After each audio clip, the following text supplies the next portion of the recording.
Hello friends, Anand this side. हम लोग जुलाई 2025 के करंट अफेयर्स देख रहे हैं।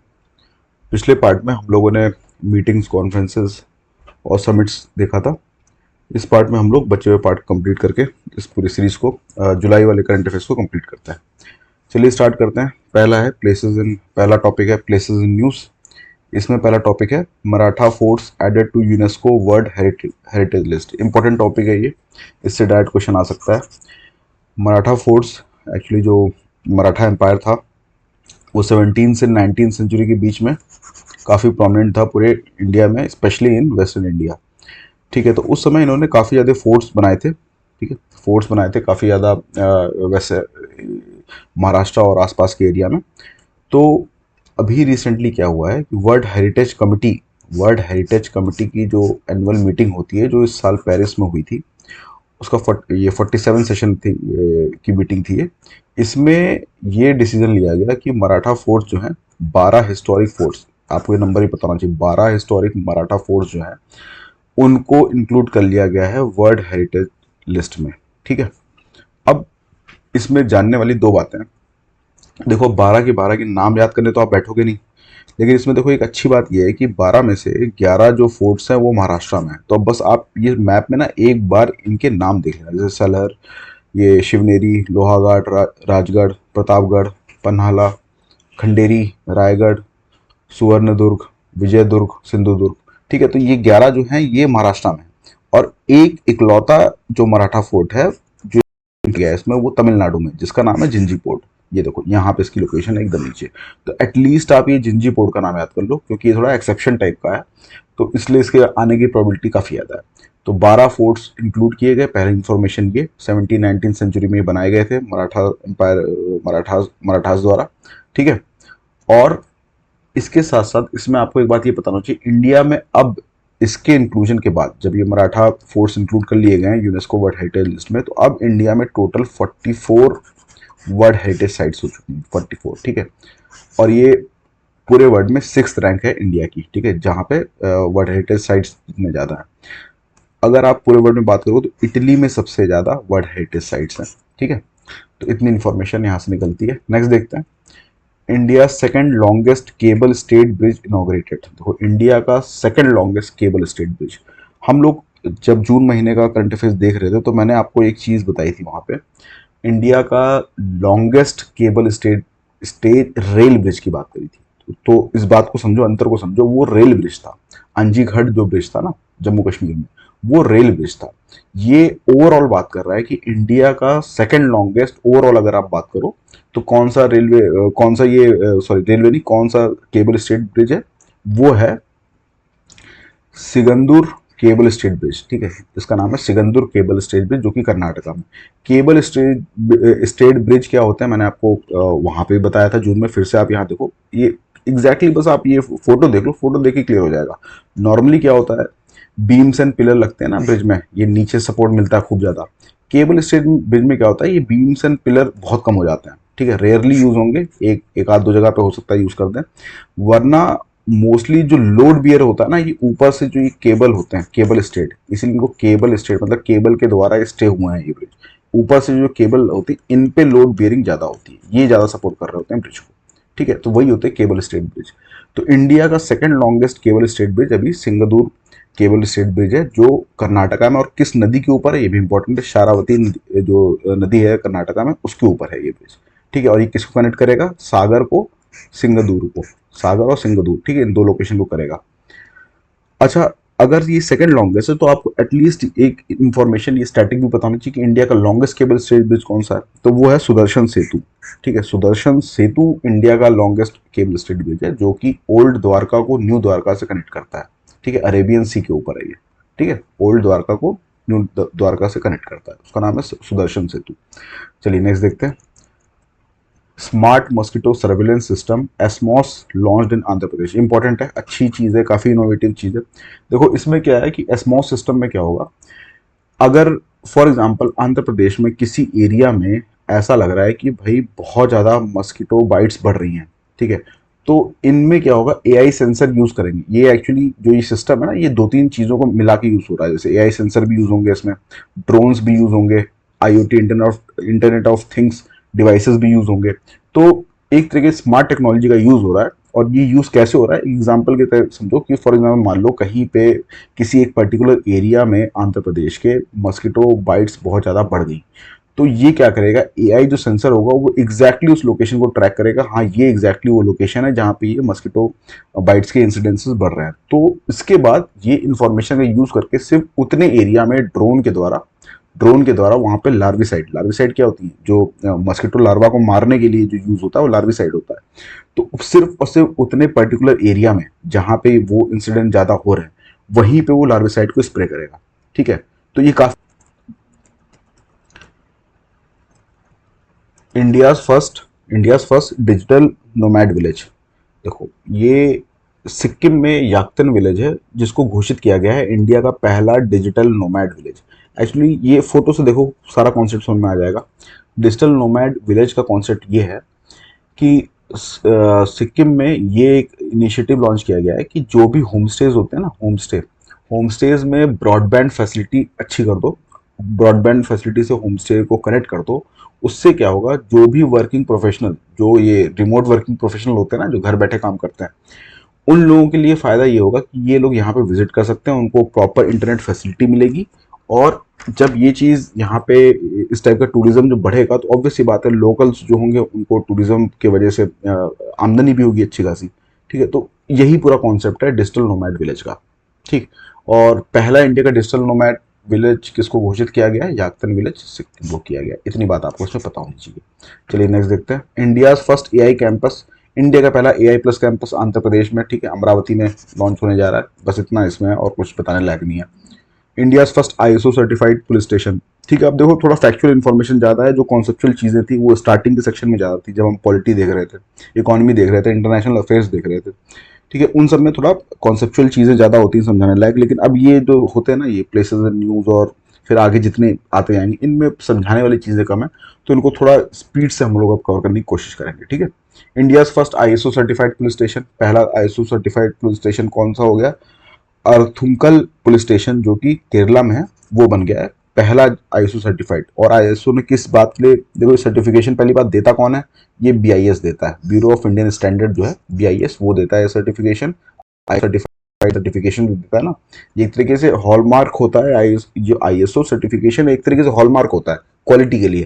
ठीक है, कि कोई भी किसी भी चीज में, जैसे हेलमेट ही फॉर एग्जाम्पल मान लो, आपने हेलमेट के पीछे ISO का सिंबल देखा होगा, वो एक तरीके से ये बता रहा है कि भाई ये एक पर्टिकुलर ये क्या बोलते हैं क्राइटेरियाज को या पर्टिकुलर स्टैंडर्ड को फुलफिल कर रहा है ये हेलमेट, तभी उसको वो ISO सर्टिफिकेशन मिला है। ऐसी हर चीज़ में, जैसे यहाँ पे पुलिस स्टेशन को भी ISO सर्टिफिकेशन मिला है। किस लिए मिला है, क्योंकि यहाँ पे क्राइम प्रिवेंशन बहुत अच्छे से हो रहा है, इन्वेस्टिगेशन बहुत अच्छे से हो रहा है, ग्रीवियंस रिड्रेसल बहुत अच्छे से हो रहा है। ठीक है, तो ओवरऑल लॉ इन्फोर्समेंट जो है काफ़ी अच्छे से ये हैंडल कर रही है पुलिस स्टेशन, इसीलिए इसको ये ISO सर्टिफिकेशन मिला है। चलिए नेक्स्ट देखते हैं। कैलाश मानसरोवर यात्रा 2025 बिगिंस। तो हर साल होती है ये कैलाश मानसरोवर यात्रा, इस बार फिर से हुई है। ठीक है, यहाँ पे कैलाश मानसरोवर जो ये पूरा तिब्बत पड़ता है ना आपका, जहाँ से आपको मैं थोड़ी देर पहले ब्रह्मपुत्रा का बता रहा था, ऑरिजिन जो है, ऑरिजिन वो भी कैलाश मानसरोवर, माउंट कैलाश जो है उसके आसपास वाले एरिया में मानसरोवर लेक पड़ता है, वहाँ पे ब्रह्मपुत्रा का ऑरिजिन भी है। तो कैलाश मानसरोवर यात्रा हर साल होती है, इस साल फिर से बिगिन हुई। अब देखो कैलाश मानसरोवर यात्रा के 2 रूट हैं, आपको ये रूट थोड़ा अच्छे से देख लो, फिर ये कभी भूलोगे नहीं। नॉर्मली क्या होता है, ये उत्तराखंड से होते हुए जो ये रूट जाता है ना, ये लिपुलेख पास होते हुए जाता है। ठीक है, इंडिया से होते हुए, ये नेपाल से हल्का सा होते हुए फिर ये आपको यहाँ पे पहुँच जाएगा। ठीक है, लिपुलेख पास देखो यहाँ पे बना भी हुआ है, ऊपर की तरफ देखो उत्तराखंड की तरफ से। तो ये रूट जाता है सीधे, डायरेक्ट रूट है ये उत्तराखंड होते हुए तिब्बत जाने का, कैलाश मानसरोवर जाने का, लिपुलेख पास होते हुए। अच्छा, अब इस रूट में लेकिन एक दिक्कत ये है कि देखो दिखने में तो छोटा लग रहा है ये, अगर आप इसको कंपेयर करोगे ना, अभी आगे जब हम ये नाथुला वाला पास देखेंगे, नाथुला एक दूसरा रूट नाथुला से, ठीक है, ये सिक्किम होते हुए, पहले आप सिक्किम जाओगे, सिक्किम से होते होते फिर ये पूरा एकदम लंबी दूरी तय करते हुए तब आप पहुंचोगे यहाँ पे। अब प्रॉब्लम ये देखो, दिखने में तो आपको लग रहा होगा यार ये तो बहुत पास है लिपुलेख वाला, और नाथुला वाला बहुत दूर है, लेकिन इशू ये है कि ये नाथुला वाला जो रूट है ना, ये बहुत ही ज़्यादा टफ रूट है। ठीक है, टफ रूट इसलिए है क्योंकि यहाँ पे बहुत ज़्यादा ट्रैकिंग करनी पड़ती है, ऑलमोस्ट 200 किलोमीटर की ट्रैकिंग करनी पड़ती है, तब जाके आप इस रूट से वहाँ माउंट कैलाश पहुँच सकते हो। उल्टा इसीलिए पता है कि नाथुला पास से कैलाश मानसरोवर यात्रा को प्रमोट किया जा रहा है, क्योंकि ये रूट ठीक है थोड़ा लंबा ज़्यादा है, लेकिन इसका फ़ायदा ये है कि ये बहुत ज़्यादा टेरेन जो है ना, ये इस टाइप का, जैसे इस वाले रूट में टेरेन बहुत अजीब सा था, वैसा टेरेन यहाँ पे नहीं है, तो आप इजीली एक्सेस कर सकते हो। पहाड़ियाँ पड़ेंगी नो डाउट, लेकिन उतनी ज़्यादा नहीं पड़ेंगी जितनी यहाँ यहाँ पड़ रही है। ठीक है, तो नाथुला पास जो है सिक्किम होते हुए रूट जाता है, ये ईजियर रूट है। चलो नेक्स्ट देखते हैं। देखो बदाऊं जो है, बदाऊं को यूपी में बदाऊं पड़ता है। 75th प्रधानमंत्री दिव्यास केंद्र जो है वो इनॉग्रेट हुआ है, मतलब 75वें नंबर का प्रधानमंत्री दिव्यास केंद्र जो है वो बदाऊं में अभी इनॉग्रेट किया गया है। इनॉग्रेट किसने किया है? मिनिस्ट्री ऑफ सोशल जस्टिस ने किया। ये डेवलपमेंट गलत लिखा हुआ है यहाँ पे, मिनिस्ट्री ऑफ सोशल जस्टिस होगा यहाँ पे, जस्टिस। अब बात यहाँ पे ये आती है कि ये पीएम दिव्यास केंद्र होते क्या हैं, ये आपको पता होना चाहिए। पीएम, पहली बात तो मैंने आपको बताई थी, 75वां नंबर का जो दिव्यास केंद्र है वो बदाऊं में ओपन किया गया। पीएम दिव्यास केंद्र एक्चुअली वो केंद्र होते हैं, हर एक जिले में एक ऐसा केंद्र बनाया जाएगा, सेंटर बनाया जाएगा, जो कि वन स्टॉप सर्विस सेंटर होगा। मतलब यहाँ पे दिव्यांगजन जो होंगे, ठीक है, जो डिसेबल्ड होते हैं जिनको दिव्यांगजन बोला जाता है, दिव्यांगजन और जो सीनियर सिटीजन होते हैं, उनसे रिलेटेड उनकी जो भी रिक्वायरमेंट होती है ना, जैसे उनकी काउंसलिंग करनी है, या उनको फ्री में कुछ डिवाइसेस, आपने देखा होगा ना कि वो एक साइकिल टाइप की होती है, जो पैर से ठीक से चल नहीं पाते हैं तो उनको वो व्हील चेयर टाइप की दी जाती है, ठीक है, हियरिंग एड दिए जाते हैं। तो इस टाइप की जो भी सर्विसेज, फ्री डिस्ट्रीब्यूशन वगैरह होते हैं, वो सब यहीं पे होता है, दिव्यांश केंद्र में ही होता है। तो एक तरीके से ये दिव्यांगजन और सीनियर सिटीजन को, ठीक है, वन स्टॉप सर्विस सेंटर उनके लिए है, जहाँ पे उनसे रिलेटेड सारी सुविधाएं उनको मुहैया कराती है गवर्नमेंट, जो भी स्कीम लॉन्च करती है। ठीक है, उसके अंतर्गत वहाँ पे उनको वो सारी फैसिलिटीज मिलती हैं। ठीक है, तो यही होता है पीएम दिव्यांश केंद्र। अच्छा, नेक्स्ट देखते हैं। देखो डिस्प्यूटेड रिलीजियस स्ट्रक्चर, ये काफ़ी न्यूज़ में चल रहे हैं कुछ, कई सारे, जिसमें हिंदू और मुस्लिम दोनों पक्षों का कुछ ना कुछ क्लेम है। थोड़ा देख लेते हैं कौन सा कहाँ पे है। ज्ञानव्यापी मंदिर जो है, ज्ञानव्यापी मॉस्क जो है वो बनारस में है। ठीक है, ये हिंदू जो पक्ष है उसका क्लेम ये है कि ये जो मॉस्क है ये ओरिजिनल जो काशी विश्वनाथ मंदिर था उसके ऊपर बना हुआ था ये। ठीक है, जो ज्ञानव्यापी मॉस्क है, ठीक, इसको बनाया किसने था? औरंगजेब ने बनाया था। शाही ईदगाह मॉस्क कहाँ पे है? ये मथुरा में है। इस पे हिंदू पक्ष का क्लेम ये है कि ये मॉस्क उस जगह पे बनाई गई है जो कि भगवान श्री कृष्ण का जन्मभूमि है। ठीक है, जैसे भगवान राम की जन्मभूमि पे ये बाबरी मस्जिद बनी है ना अयोध्या में, वैसे ही भगवान कृष्ण की जन्मभूमि पे शाही ईदगाह मॉस्क बनी हुई है। इसको किसने बनवाया था? औरंगजेब ने बनवाया था। अटाला मस्जिद कहाँ है? जौनपुर में है। ठीक है, इसको किसने बनवाया था? सुल्तान इब्राहिम शाह, जो शर्की डायनेस्टी का था, सुल्तान इब्राहिम शाह ने बनाया था। ठीक है, और इसमें भी हिंदू पक्ष का ये क्लेम है कि यहाँ पे पहले अटाला देवी मंदिर था जिसको तोड़ के अटाला मस्जिद बनाया गया। अगला देखिए, भोजशाला। भोजशाला जो कि धार एमपी में पड़ता है, वहाँ पे भोजशाला है। वहाँ पे एट प्रेजेंट कमाल मौला मॉस्क भी है। तो दोनों पक्ष ये क्लेम करते हैं कि नहीं, ये भोजशाला जो ये दोनों पक्ष का ये क्लेम है कि यहाँ पे भोजशाला टेम्पल है, हिंदू ये बोलते हैं, और जो मुस्लिम है उनका ये बोलना है कि नहीं, यहाँ पे हमारे जो ये कमाल मौला है उनकी मॉस्क है। ठीक है, कुवतुल इस्लाम कुवतुल इस्लाम मॉस्क ये कहाँ पे है? महरौली में है। कुतुबुद्दीन ऐबक ने बनाया था इसको। ठीक है, इसमें क्लेम ये है कि यहाँ पे ओरिजिनली पहले एक मंदिर था जिसको तोड़ के ये बनाया गया है। अदीना मॉस्क, अदीना मस्जिद ये कहाँ पे? पांडुआ, वेस्ट बंगाल में है। सिकंदर शाह ने बनवाया था, और यहाँ भी क्लेम किया जा रहा है कि पहले एक मंदिर था। चलिए नेक्स्ट देखते हैं। River seen in Paris. देखो जो रिवर सीन है पेरिस में, रिवर सीन बहती है। अभी ये क्या था, इसको पिछले 100 साल से इसको बंद किया हुआ था। यहाँ पे कोई भी बंदा स्विमिंग नहीं कर सकता है। ठीक है, क्यों? उस समय एक्चुअली 1923 में ये था कि बहुत ज़्यादा पोल्यूशन बढ़ गया था इस नदी में। उसके साथ साथ ये भी था कि भाई आप यूरोपियन नदियों को देखोगे तो उसमें क्या होता है कि काफ़ी ज़्यादा मूवमेंट भी होती है। ठीक है, काफ़ी ज़्यादा मूवमेंट मतलब ट्रैफिक मूवमेंट भी काफ़ी ज़्यादा होती है, बहुत सारी बोट्स वगैरह चल रही होती हैं वहाँ पे। ठीक है, वो इंडियन नदियों की तरह नहीं है, वो यूरोपियन नदियों में काफ़ी ज़्यादा बोट्स वगैरह का मूवमेंट होता है। तो इन सब वजह से क्या था कि पब्लिक स्विमिंग के लिए उसको बंद कर दिया गया था, लेकिन 100 साल बाद अब जाके दोबारा से पब्लिक को अलाउ कर दिया गया कि भाई आप स्विमिंग कर सकते हो उसमें। ठीक है, टेस्ला टेस्ला का शोरूम जो है, पहला शोरूम इंडिया में खुल रहा है। कहाँ खुल रहा है? मुंबई में खुल रहा है। ये आपको पता होना चाहिए, कहाँ पे खुलेगा? मुंबई में खुलेगा। महायोगी गुरु गोरखनाथ आयुष यूनिवर्सिटी। देखो यूपी का, ये बहुत इंपॉर्टेंट है, यूपी का पहला आयुष यूनिवर्सिटी।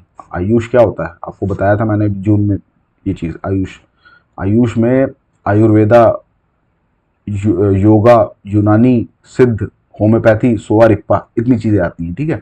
तो उत्तर प्रदेश में जो पहला आयुष यूनिवर्सिटी जो बन रही है वो यही बन रही है, महायोगी गुरु गोरखनाथ आयुष यूनिवर्सिटी, जो कि कहाँ पे है, गोरखपुर में है, ठीक है। बहुत इंपॉर्टेंट है ये। फजिल्का पंजाब में इंडिया का पहला वुडन गुरुद्वारा ओपन हुआ है अभी, मतलब पूरा गुरुद्वारा वुडन स्ट्रक्चर का है वो, ठीक है। तो ये आप ध्यान देना, फजीलका में हुआ है ये। कारनाक ब्रिज एक मुंबई में था, जिसको अभी रिपेयर वगैरह कुछ उसका हुआ, उसका नाम बदल के सिंदूर ब्रिज कर दिया गया, ठीक है। वही जो ऑपरेशन सिंदूर हुआ था उसी को कॉमेमोरेट करने के लिए उसका नाम बदल के सिंदूर ब्रिज कर दिया।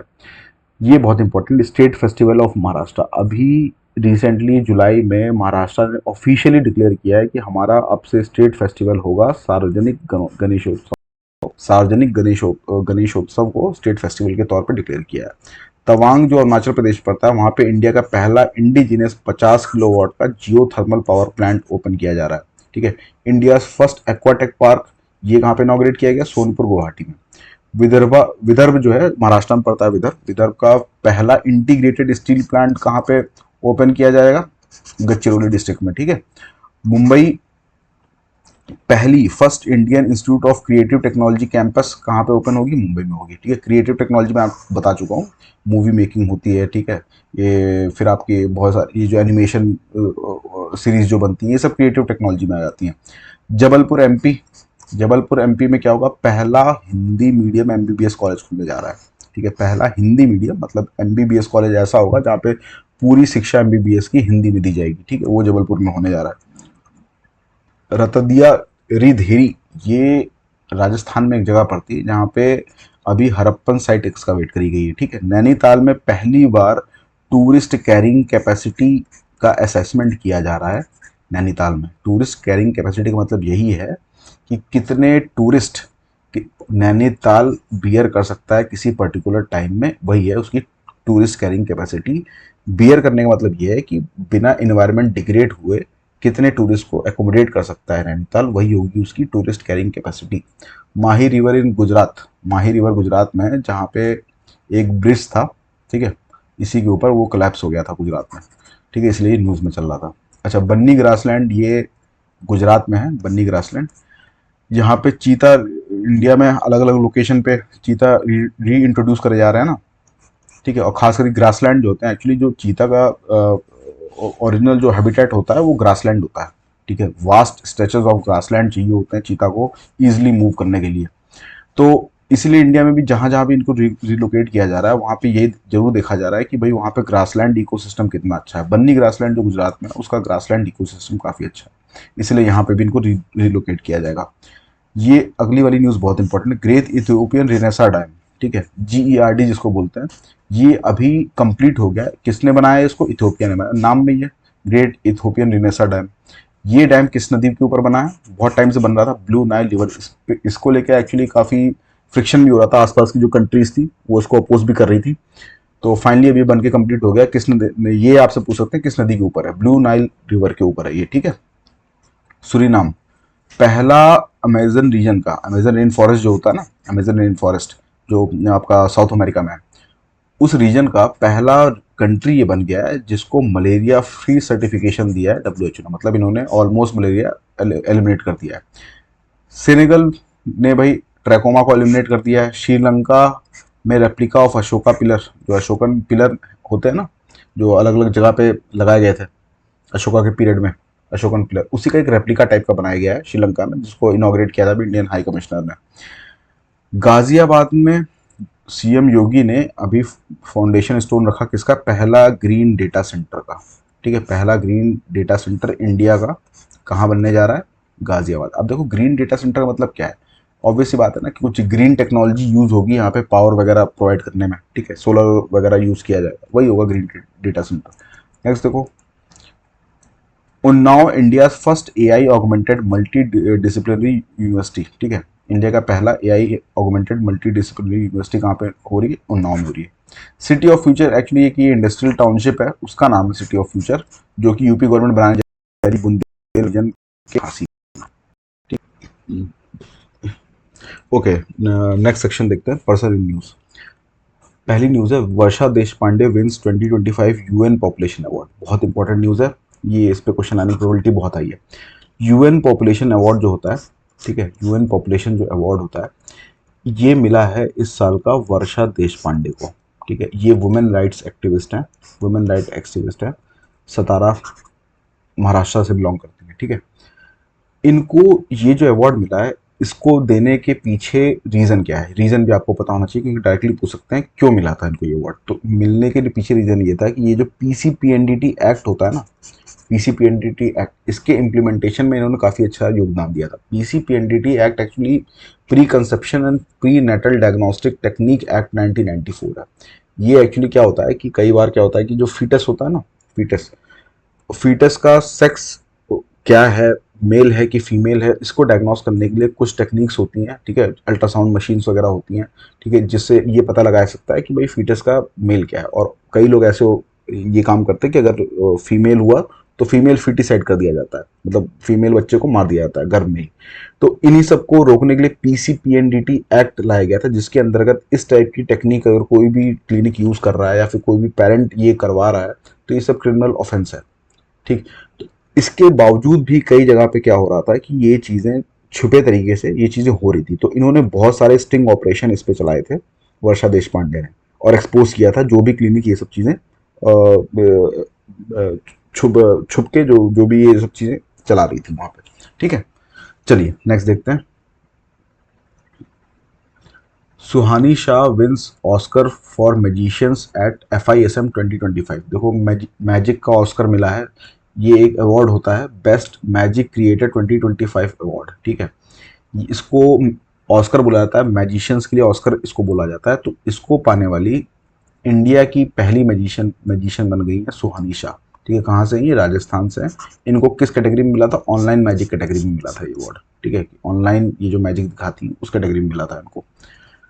नेक्स्ट देखते हैं। देखो, थाईलैंड की पीएम है शिनावात्रा, इनको सस्पेंड कर दिया गया था। एक्चुअली पिछले एक साल में ये दूसरी पीएम होंगी थाईलैंड की जिनको कॉन्स्टिट्यूशनल कोर्ट ने सस्पेंड किया है। इनके ऊपर एथिक्स वायलेशन का केस लगाया गया। क्यों? उसका रीज़न ये था कि मैंने आपको, देखो, अभी इंटरनेशनल अफेयर्स में एक बात बताई थी कि थाईलैंड और कंबोडिया के बीच में बॉर्डर डिस्प्यूट चल रहा है। ठीक है, और काफ़ी इनके बीच में लड़ाई भी हुई जुलाई मंथ में, थाईलैंड और कंबोडिया के बीच में।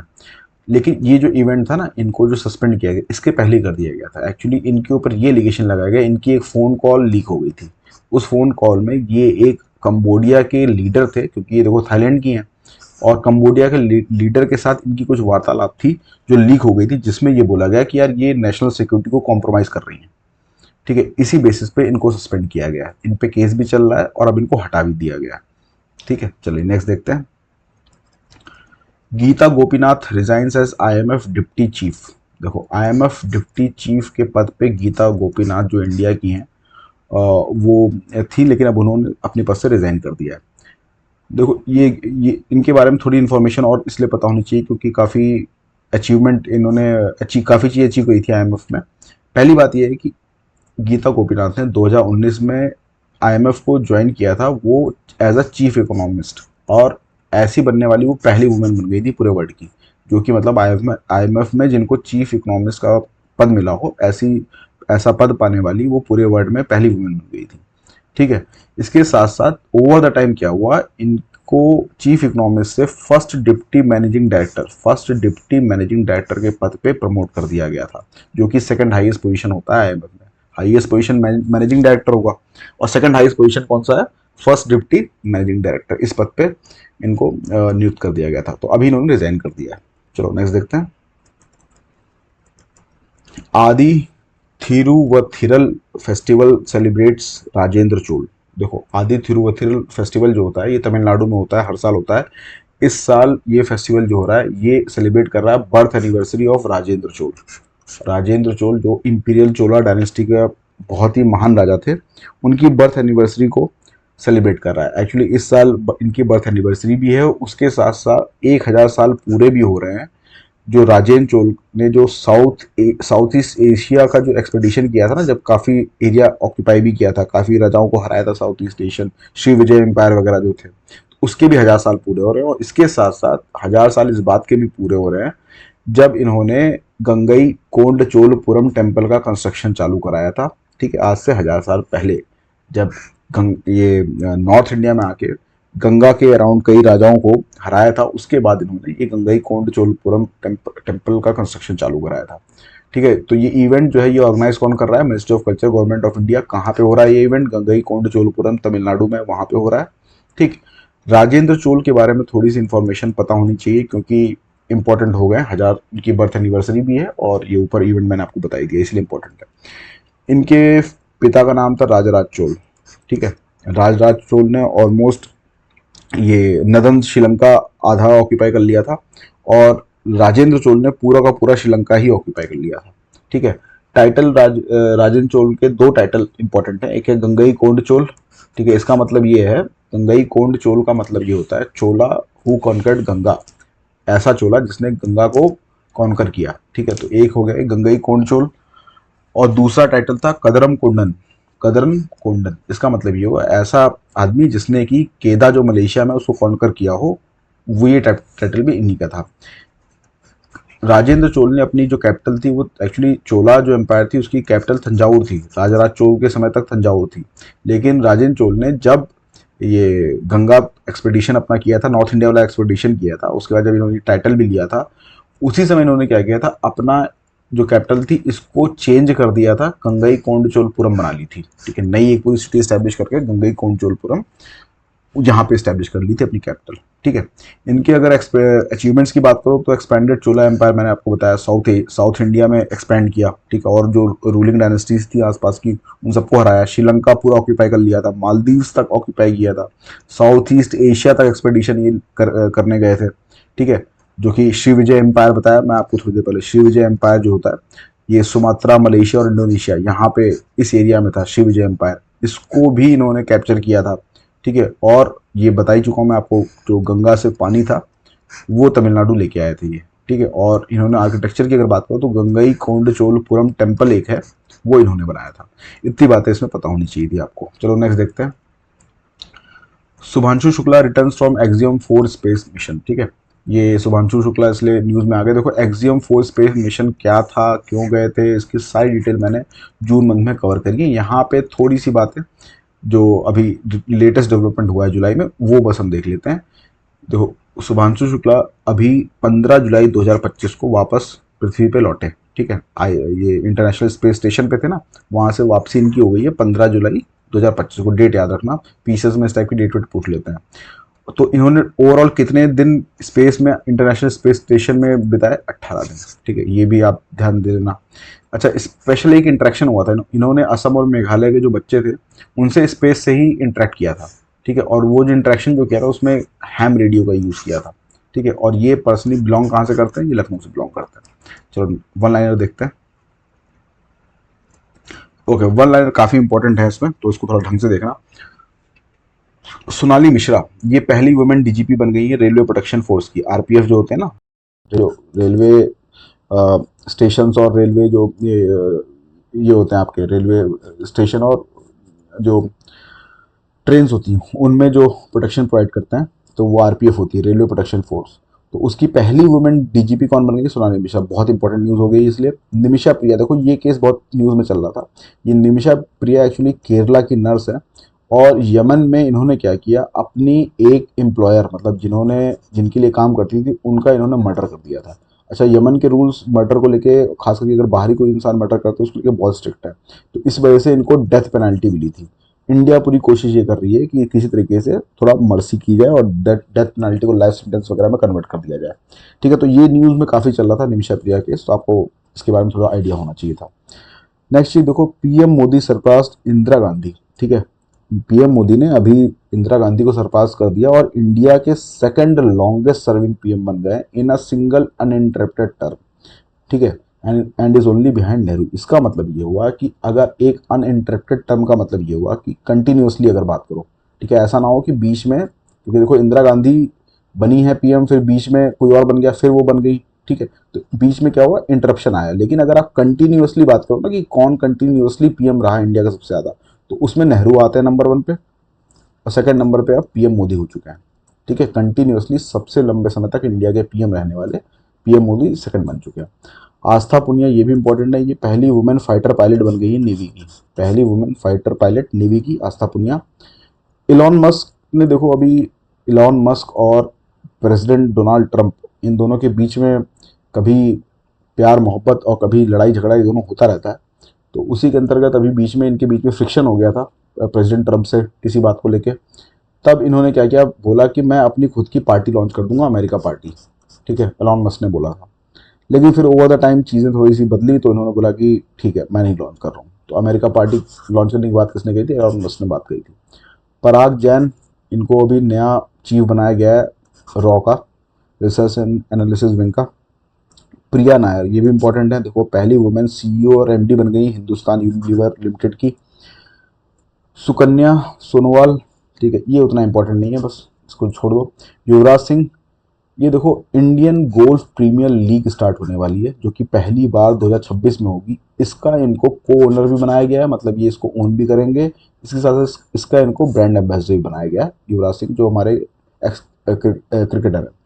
तेगबीर सिंह जो है ये यंगेस्ट पर्सन बन गए हैं जो जिन्होंने क्लाइम किया है माउंट एल्ब्रस को, माउंट एल्ब्रस को क्लाइम करने वाले यंगेस्ट पर्सन बन गए हैं तेगबीर सिंह।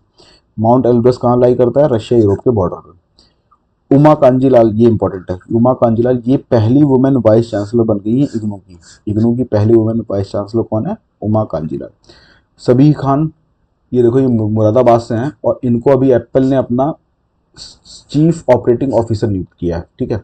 मेघनाथ देसाई, ये इनका भी निधन हुआ और ये इंडिया के इकोनॉमिस्ट थे, ठीक है, ये आपको बताना चाहिए किस फील्ड से रिलेटेड थे, इकोनॉमिस्ट थे ये। प्रिंस अल वलीद, इनको sleeping Prince of Saudi Arabia बोला जाता था, एक्चुअली पिछले 2 डिकेड से कोमा में थे, कार एक्सीडेंट में इनका हादसा हुआ था, उसके बाद से कोमा में थे, अभी ये रिसेंटली इनकी निधन हो गया। जेनिफर गिरलिंग सिमोन्स, ये पहली फीमेल प्रेसिडेंट बनी है सुरीनाम की, ठीक है, इसलिए इम्पोर्टेंट है। और यूलिया सिरकिडेंको, ठीक है, ये भी इम्पोर्टेंट है, ये पीएम बनी है यूक्रेन की और सेकंड वुमेन होंगी यूक्रेन की जो ये पीएम बनने जा रही है, ठीक है। जैल बोल्सोनारो, देखो इनको ब्राज़ील की कोर्ट ने हाउस अरेस्ट बोल दिया था। ये एक्चुअली अभी प्रेजेंटली ब्राज़ील के जो प्रेसिडेंट है वो लूला डिसिल्वा है। जब 2022 का इलेक्शन रिजल्ट आया था तो उसमें ये बोला गया था, ये कोर्ट ने ये पाया है कि जब 2022 का इलेक्शन था और जैल बोल्सोनारो उसके पहले प्रेसिडेंट थे तो इनके फेवर में इलेक्शन रिजल्ट नहीं आया था, तो इन्होंने पूरी कोशिश करी थी एक कू करने की वहाँ पे, ठीक है, ताकि जो ये नई रूलिंग जो पार्टी आने जा रही ना लूला डिसिल्वा की, वो पार्टी पावर में ना आ पाए, ठीक है, तो कू करने की कोशिश करी थी, इसलिए इनको हाउस अरेस्ट में रखा गया, उनके ऊपर केस चल रहा है।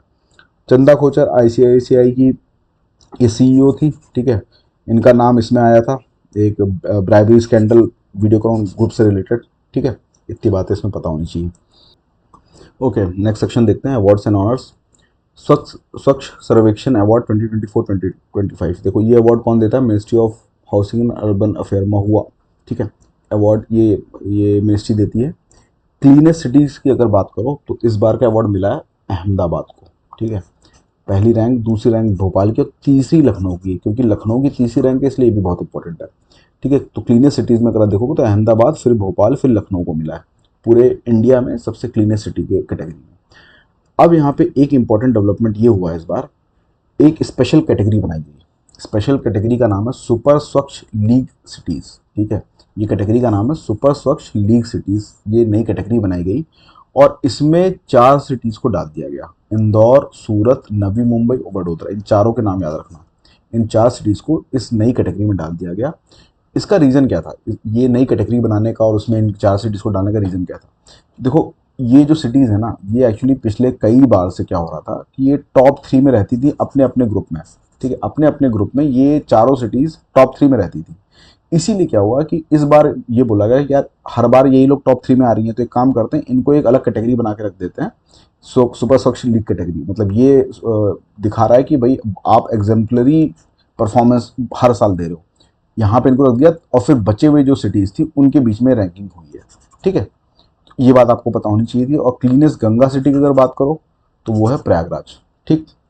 चलो नेक्स्ट देखते हैं, travel plus leisure world's best award 2025, ये किसको मिला है, ये एक अवार्ड मिलता है इंटरनेशनल एयरपोर्ट्स को मिलता है कि जो जनता होती है, जनता जो ट्रैवलर्स होते हैं वो रेट करते हैं कि भाई कौन सा बेस्ट एयरपोर्ट है। तो इसमें पूरे वर्ल्ड में बेस्ट एयरपोर्ट है इस्तांबुल एयरपोर्ट तुर्की का, और मुंबई जो इंडिया का है इसको 9th रैंक मिला है पूरे वर्ल्ड में, इसीलिए ये न्यूज़ में चल रहा था। ठीक है, चलिए नेक्स्ट देखते हैं। One district one product award ceremony 2024 ये कहाँ पे हुई? न्यू दिल्ली में हुई। Winner of gold award under category A, category जो हाईएस्ट कैटेगरी होती है, इसमें गोल्ड अवार्ड किसको मिला है? 4 स्टेट को मिला है, जिसमें यूपी भी एक है। यूपी, पंजाब, महाराष्ट्र, आंध्र प्रदेश, यूपी भी एक इसमें। काला नमक राइस जो सिद्धार्थ नगर का है, ठीक है, वन ओडीओपी में सिद्धार्थ नगर से कौन सा है? काला नमक राइस है, तो उसको ब्रॉन्ज अवार्ड मिला इसमें। ओडीओपी एक्चुअली क्या था? वन डिस्ट्रिक्ट वन प्रोडक्ट जो स्कीम थी, ये एक्चुअली इनिशियली यूपी गवर्नमेंट ने लॉन्च की 2018 में, लेकिन इसके सक्सेस को और इसकी जिस तरीके से इम्प्लीमेंट हो रहा था, जिस तरीके से इसका बेनिफिट एमएसएमई यूनिट्स और बाकी छोटे बिजनेसेस को मिला, तो उससे प्रभावित होकर गवर्नमेंट ऑफ इंडिया ने ये स्कीम अडॉप्ट कर ली और पूरे इंडिया में उसके बाद इसको लॉन्च किया गया। ठीक है, चलिए नेक्स्ट देखते हैं। UP government released delta ranking. देखो, यूपी गवर्नमेंट ने अपना डेल्टा रैंकिंग निकाला एस्पिरेशनल डेवलपमेंट ब्लॉक स्कीम के अंतर्गत। उसमें जालौन ब्लॉक को पहली रैंक मिली है। जालौन ब्लॉक जो कि जालौन डिस्ट्रिक्ट में पड़ता है। ठीक है, एस्पिरेशनल डेवलपमेंट ब्लॉक स्कीम क्या है? देखो, नीति आयोग ने जैसे एस्पिरेशनल डिस्ट्रिक्ट निकाला था, वैसे ही 2023 में एस्पिरेशनल डेवलपमेंट ब्लॉक स्कीम भी निकाली थी। ठीक है, नीति आयोग ने। ठीक, और इसमें क्या था? जो अंडर डेवलप्ड ब्लॉक्स हैं इंडिया में, उनके डेवलपमेंट को एक्सिलरेट करना था, इसलिए इसको लॉन्च किया गया था। नेक्स्ट देखते हैं। PEN translates awards 2025। देखो, ये अवार्ड जो मिला, ये गीतांजलि श्री को मिला है। गीतांजलि श्री को पेन ट्रांसलेट्स अवार्ड। कमेंट करके बताइए, गीतांजलि श्री को 2024 में एक बहुत बड़ा अवार्ड मिला था, क्या नाम था उसका? कमेंट करके बताइए नीचे। पेन ट्रांसलेट्स अवार्ड्स 2025 ये गीतांजलि श्री को मिला है। किस लिए मिला है? उनकी जो बुक थी वंस एलिफेंट लिव्ड हियर, इस बुक को इंग्लिश में ट्रांसलेट किसने किया था? डेजी रॉकवेल ने। ठीक है, तो इसी ट्रांसलेशन के लिए इनको ये अवार्ड मिला है, पेन ट्रांसलेट्स अवार्ड 2025। देखो, ये जो अवार्ड होता है ना, ये एक तरीके से ये अवार्ड इस बात को प्रमोट करता है पूरे वर्ल्ड में कि जो भी लोकल लैंग्वेज में जो लिटरेचर है ना, उसको इंग्लिश में जब ट्रांसलेट किया जाता है, तो उन्हीं सब बुक्स को ये अवार्ड मिलता है। ठीक है, एक तरीके से ट्रांसलेशन को प्रमोट कर रहा है कि लोकल लिटरेचर इंग्लिश लिटरेचर में इंग्लिश में ट्रांसलेट करी जाए। ठीक है, पेन पिंटर प्राइज 2025 ये मिला है लीला अबुलीला को। लीला अबुलीला को पेन पिंटर प्राइज 25। ठीक है, और क्यों मिला था? क्योंकि इन्होंने माइग्रेशन पे, फेथ पे और लाइव्स ऑफ मुस्लिम वुमेन, इस पे बहुत बेबाक तरीके से अपनी राय रखी थी। ठीक है, चलिए नेक्स्ट देखते हैं। वन लाइनर देख लो। जीपी बिरला मेमोरियल अवार्ड 2025 ये किसको मिला? इसरो चीफ वी नारायणन को मिला है जीपी बिरला मेमोरियल अवार्ड। और किस लिए मिला है? क्योंकि इनके कंट्रीब्यूशन को रिकॉग्नाइज करने के लिए, जो इन्होंने इंडियन स्पेस प्रोग्राम को आगे बढ़ाने में जो कंट्रीब्यूशन किया है। सांसद रत्न अवार्ड हर साल मिलता है, इस बार 17 एमपीज को मिला है। लोकसभा के 17 एमपीज को सांसद रत्न अवार्ड मिला है, जिसमें यूपी से रवि किशन और दिनेश शर्मा शामिल है। ठीक है, QS best student cities ranking 2026 top rank किसका है इसमें? QS best student cities ranking में सियोल का है। ठीक है, साउथ कोरिया कैपिटल जो सियोल है, उसकी टॉप रैंकिंग है स्टूडेंट के लिए। और अगर पूरे वर्ल्ड में ये बात की जाए कि मोस्ट अफोर्डेबल स्टूडेंट सिटी कौन सी है, तो उसमें दिल्ली ने टॉप किया है। ये इंपॉर्टेंट है, दिल्ली आप याद रखना कि सबसे अफोर्डेबल सिटी की अगर बात करो पूरे वर्ल्ड में स्टूडेंट के लिए, तो दिल्ली है। कलिंग रत्न अवार्ड किसको मिला है? धर्मेंद्र प्रधान को मिला है। ठीक है, Hollywood walk of fame star ये पहली इंडियन बन गई है, दीपिका पादुकोण, इनको मिला है। ठीक, चलो, बुक्स एंड ऑथर में 2 थी इंपॉर्टेंट बुक्स, इनको देख लो बस। अंबेडकर के संदेश डीएस वीरारिया और टेस्ट क्रिकेट अ हिस्ट्री ये टिम विगमोर इन्होंने लिखा है। ओके, स्पोर्ट्स की न्यूज़ देखते हैं। ये पहली न्यूज़ बहुत इंपॉर्टेंट है, यहाँ से क्वेश्चन बनने की प्रोबेबिलिटी बहुत हाई है। FIDE women's world cup 2025। ठीक है, देखो, फिडे का जो FIDE actually international chess federation का ही शॉर्ट फॉर्म में फिडे। तो इनका जो वुमेन वर्ल्ड कप हुआ था 2025, जो कहाँ हुआ था? बटूमी जॉर्जिया में हुआ था। वेन्यू भी आपको पता होना चाहिए। इसमें क्या हुआ, जो फाइनलिस्ट थी वो दोनों इंडियन थी। दिव्या देशमुख जो जीती हैं, 19 साल की दिव्या देशमुख। ठीक है, ये इन्होंने ये टूर्नामेंट जीता और इन्होंने किसको हराया? इन्होंने कोनेरू हम्पी को हराया। ठीक है, ये भी इंडियन थी। ठीक, अचीवमेंट ये इसलिए इंपॉर्टेंट है क्योंकि ये पहली इंडियन वुमेन बन गई हैं, ये दिव्या देशमुख पहली इंडियन वुमेन बन गई है जो ये टाइटल जिन्होंने जीता हो, और 4th Indian women to become grandmaster, और ये चौथी इंडियन वुमेन ग्रैंड मास्टर बन गई इस विन के बाद। तो ग्रैंड मास्टर जो होता है ना चेस में, ये एक्चुअली एक डेजिग्नेशन है, एक हाईएस्ट डेजिग्नेशन इसको आप बोल सकते हो, जो कि फिडे, वही जो इंटरनेशनल चेस फेडरेशन है, वो एक तरीके से जो एग्जाम्पलरी परफॉर्म कर रहे होते हैं जो चेस में, उनको ग्रैंड मास्टर की पदवी फिडे देती है। ठीक है, ओके नेक्स्ट देखते हैं। नीरज चोपड़ा क्लासिक 2025। देखो, ये एक नया टूर्नामेंट चालू किया गया है जिसका नाम है नीरज चोपड़ा क्लासिक 2025। ये एक नया टूर्नामेंट चालू किया और ये इंडिया का पहला जेवलिन थ्रो टूर्नामेंट है। ठीक है, पहला जेवलिन थ्रो टूर्नामेंट है जो कहाँ ऑर्गेनाइज किया गया, बेंगलुरु में ऑर्गेनाइज किया गया। किसने ऑर्गेनाइज किया इसको? नीरज चोपड़ा ने खुद ने GSW स्पोर्ट्स के साथ मिलके इस टूर्नामेंट को ऑर्गेनाइज किया। और उसके विनर कौन है? नीरज चोपड़ा। तो हर चीज़ नीरज चोपड़ा है यहाँ पे। याद करने का तरीका बहुत सिंपल है। ठीक है, नेक्स्ट देखते हैं।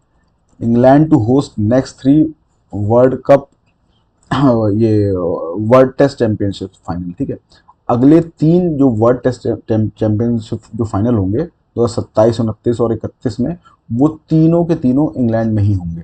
ठीक है, चलो नेक्स्ट देखते हैं। Divyanshi Bhowmick wins historic gold in table tennis. ठीक है, देखो under 15 girls single gold medal इन्होंने जीता है। कहाँ पे? Asian youth table tennis championship 2025 में इन्होंने अंडर 15 कैटेगरी में गर्ल सिंगल में गोल्ड मेडल जीता है। ठीक है, दिव्यांशी भौमिक इनका नाम है। वर्ल्ड बॉक्सिंग कप कहाँ पे हुआ? ये अस्ताना कजाकिस्तान में। इंडिया ने टोटल 11 मेडल जीते जिसमें 3 गोल्ड थे, और गोल्ड जीतने वाली तीनों लड़कियों के नाम क्या है? साक्षी, जैस्मीन और नुपुर। ठीक है, इंडिया का अभी तक का ये बेस्ट परफॉर्मेंस है वर्ल्ड बॉक्सिंग में। ओके नेक्स्ट देखो, विंबलडन इंपॉर्टेंट है। विंबलडन हर साल होता है, लंदन में ही होता है विंबलडन। ठीक है, मेन सिंगल अगर आप देखोगे तो किसने जीता? जैनिक सिनर इटली के, इन्होंने जीता। किसको हराया? कार्लोस अल्कराज को हराया। वुमेन सिंगल किसने जीता? ईगा स्वेतिक ने जीता, पोलैंड की हैं ये। किसको हराया? अमांडा एनिसिमोवा को हराया। ईगा स्वितविक का देखो कुछ रिकॉर्ड बने हैं। ये इनका पहली बात तो पहला विंबलडन टाइटल था, तो ये इतना इंपॉर्टेंट बात नहीं है, लेकिन इंपॉर्टेंट बात ये है कि ये जो फाइनल था ये 1 घंटे के अंदर खत्म हो गया। क्यों? क्योंकि 6-0 से उन्होंने ओपोनेंट को हरा दिया। 1 घंटे के अंदर फाइनल खत्म हो गया। ये पहली पॉलिश प्लेयर बन गई है विंबलडन जीतने वाली। जैनिक सिनर भी इसी तरीके से पहले इटालियन प्लेयर बन गए हैं जो विंबलडन सिंगल जिन्होंने जीता हो। ठीक, ओके नेक्स्ट देखते हैं। National sports policy 2025। देखो, ये जो स्पोर्ट्स पॉलिसी है इसने 2001 की जो स्पोर्ट्स पॉलिसी थी ना उसको रिप्लेस किया है। कुछ की हाईलाइट इसके बारे में पता होना चाहिए। ये जो मेजर फोकस है ना स्पोर्ट्स पॉलिसी का, वो एक तरीके से 2036 में जो इंडिया ओलंपिक होस्ट करना चाह रहा है, ठीक है, इसको बेसिस बना के ये पॉलिसी बनाई गई है। ठीक, और एक और जो इम्पोर्टेंट बात है वो ये है कि इस पॉलिसी के अंदर इंडिया को अब फॉर्मली रिकॉग्नाइज कर दिया गया है as a national sports federation, NSF। ठीक है, इसका मतलब ये हुआ कि पहले BCCI जो था वो एक प्राइवेट ऑटोनोमस बॉडी की तरह फंक्शन करता था। ठीक है, मतलब गवर्नमेंट से बाहर, गवर्नमेंट का कोई कंट्रोल नहीं है, एक प्राइवेट ऑटोनोमस बॉडी है, अपना सारा काम वो खुद कर सकता है। लेकिन अब उसको नेशनल स्पोर्ट्स फेडरेशन का दर्जा दे दिया गया है, इसको ऑफिशियल स्टेटस मिल गया है। अब ये स्टेटस मिलने से क्या होगा कि वो RTI के अंतर्गत भी आ जाएगा। ठीक है, राइट टू इन्फॉर्मेशन जो एक्ट होता है ना, राइट टू इन्फॉर्मेशन एक्ट, उसके अंतर्गत भी आ जाएगा। ठीक, तो कोई भी आदमी वहां से कुछ भी इंफॉर्मेशन अगर निकलवानी है तो RTI फाइल करके वहां से इंफॉर्मेशन निकाली जा सकती है, और BCCI को देनी पड़ेगी वो सब इंफॉर्मेशन। मेन बात यह है कि नेशनल स्पोर्ट्स फेडरेशन का इनको दर्जा मिल गया, अब ये गवर्नमेंट ओवरसाइट में आ चुके हैं। ठीक, ओके। और बाकी देखो की पिलर्स वगैरह ये सब बहुत ही जनरलिस्टिक बातें हैं, इसको आप एक बार बस ऐसे ही देख लेना, आप जनरल लैंग्वेज है। ठीक, नेक्स्ट देखते हैं। वन लाइनर देखो, इंडिया, मैं आपको बताया भी थोड़ी देर पहले, इंडिया 2036 का ओलंपिक गेम होस्ट करना चाहती है। ठीक है, इंडिया का ये इंटेंशन है 2036 में ओलंपिक गेम होस्ट करने का। इंडिया शूटिंग वर्ल्ड कप जो है 2027 में इंडिया में होगा। ठीक है, ये बात भी पता होनी चाहिए। फिडे चेस वर्ल्ड कप 2025 का कहाँ होगा? गोवा में होगा।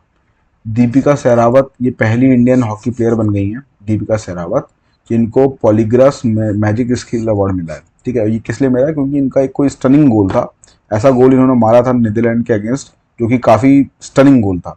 ठीक है, तो इसीलिए इनको ये अवार्ड मिला है। तानवी शर्मा और विनला कला गोटला, ठीक है, ये पहली इंडियन ड्यूओ बन गई है जो कि 2 मेडल जीते हैं आज जिन्होंने वुमेन सिंगल में। कहाँ पे? बैडमिंटन एशिया जूनियर चैंपियनशिप में। ये उतना इंपॉर्टेंट नहीं है। संजोग गुप्ता, ये इंपॉर्टेंट है, इनको अपॉइंट किया गया as a CEO of international cricket council. CEO of international cricket council किसको? संजोग गुप्ता। फौजा सिंह, देखो फौजा सिंह जो है ये पूरे दुनिया के सबसे ओल्डेस्ट मैराथन रनर थे जिनका अभी निधन हो गया है, ठीक है, इसलिए इनका नाम इंपॉर्टेंट है। दिलीप दोषी, ये एक्स क्रिकेटर थे जिनका अभी निधन हुआ है। आयुष शेट्टी का नाम काफ़ी चल रहा था, ये बैडमिंटन प्लेयर है। ओके, चलो ठीक है। ओके, लास्ट सेक्शन आ गया इंपॉर्टेंट डेज, इसको देख लेते हैं। नेशनल डॉक्टर्स डे, कुछ समझाने लायक नहीं है, बस आपको याद ही करना पड़ेगा। नेशनल डॉक्टर्स 1 जुलाई को होता है। थीम क्या थी? Behind the mask who heels the healer. GST day 1 July, actually 1 जुलाई को जीएसटी लागू किया गया था इंडिया में, ठीक है। किस ईयर में लॉन्च किया गया था? आप मेरे को लिख के बताओ, 2016 में या फिर 2017 में, ठीक है। कमेंट बॉक्स में आप लिख के बताना। वर्ल्ड पॉपुलेशन डे कब सेलिब्रेट किया? जुलाई, ठीक। नेशनल फ्लैग डे 22 जुलाई को, एक्चुअली 22 जुलाई 1947 को, ठीक है, कॉन्स्टिट्यूएंट असेंबली ने इंडियन ट्राई कलर या इंडियन फ्लैग को अडॉप्ट किया था। उसी दिन को कॉमेमोरेट करने के लिए 22 जुलाई को नेशनल फ्लैग डे मनाया जाता है। वर्ल्ड मैनग्रोव डे कब होता है? 26 जुलाई, ठीक है। क्या ये थीम इंपॉर्टेंट है? Protecting wetlands for our future, ये इसकी थीम है, ठीक। 26 जुलाई को वर्ल्ड मैनग्रोव डे होता है। ग्लोबल टाइगर डे कब होता है? 29 जुलाई को होता है। न्यू बांग्लादेश डे, ये कब होता है? ये देखो, ये मनाया जाएगा 8 अगस्त को। बात ये है, आपको पता होगा इस समय बांग्लादेश में गवर्नमेंट बोलते हैं, जो कि कुछ टाइम के लिए बनाई जाएगी। तो इन्होंने बोला है कि अब से हम 8 अगस्त को हर साल न्यू बांग्लादेश डे की तरह मनाएंगे। ये इस बात को कमेमोरेट किया था करेगा कि 8 अगस्त को मोहम्मद यूनुस की सरकार बनी थी बांग्लादेश में, ठीक है। तो उसको कमेमोरेट करने के लिए 8 अगस्त को न्यू बांग्लादेश डे की तरह मनाया जाएगा बांग्लादेश में। सस्टेनेबल एग्रीकल्चर डे, ये कब है? ये 7 अगस्त को। सस्टेनेबल एग्रीकल्चर डे कब मनाया जाएगा? 7 अगस्त को मनाया जाएगा। कौन मनाएगा? महाराष्ट्र मनाएगी। किस बात को ये कमेमोरेट कर रही है? ये MS स्वामीनाथन की जो बर्थ एनिवर्सरी है, जो 7 अगस्त को होती है, उसी को as a sustainable agriculture day की तरह सेलिब्रेट करेगा महाराष्ट्र हर साल, ठीक है। MS स्वामीनाथन की जो बर्थ एनिवर्सरी है 7 अगस्त को जो होती है, उसी को हर साल सस्टेनेबल एग्रीकल्चर डे की तरह सेलिब्रेट करेगा। MS स्वामीनाथन का रोल काफ़ी ज़्यादा था इंडिया में ग्रीन रेवोल्यूशन लाने में, ठीक है। तो इसीलिए उनकी कंट्रीब्यूशन को ये चीज़ कमेमोरेट कर रही है, ठीक है। तो इसी के साथ आई गेस ये जुलाई मंथ के सारे पूरा करंट अफेयर्स कंप्लीट होता है। ओके, जाने से पहले मैं आपसे रिक्वेस्ट करूंगा, प्लीज़ चैनल को सब्सक्राइब करिए। और ये PDF आपको टेलीग्राम ग्रुप से मिल जाएगी, आप वहाँ जाकर डाउनलोड कर सकते हो इस PDF को, ठीक है। उसका लिंक मैं डिस्क्रिप्शन में डाल दूंगा। साथ इसी पे मंथली करंट अफेयर्स के साथ हम लोग हर महीने के उस पर MCQ भी बनाते हैं, उसकी भी PDF आपको मिल जाएगी, आप जाके टेलीग्राम से उसको डाउनलोड कर सकते हो, ठीक है। चलिए फिर कुछ टाइम में नेक्स्ट मंथ का लेके आते हैं, तब तक ऑल द बेस्ट, बाय।